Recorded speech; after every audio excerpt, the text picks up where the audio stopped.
gestos, vai molhando o meu rosto, vai molhando as roupas, e vem ali toda tímida, mas vem para trazer alegria também.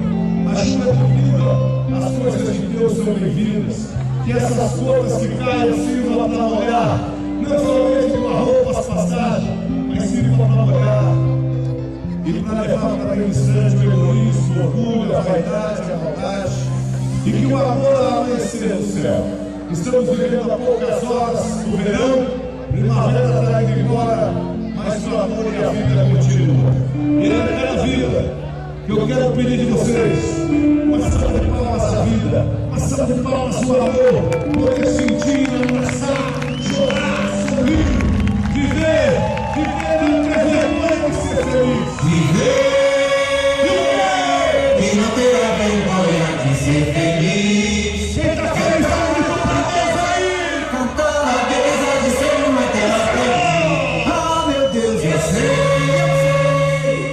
que a vida devia ser bem melhor. Nesse momento eu gostaria de pedir o grito de todas as crianças, acendam as luzes. Quantas crianças nesse momento, Pai?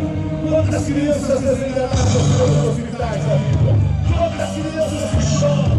Quantas crianças que sofrem? Quantas crianças sendo violadas?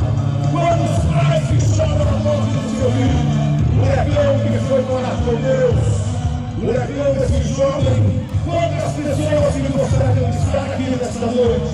Quantas pessoas que sobraram por essa festa, meu irmão?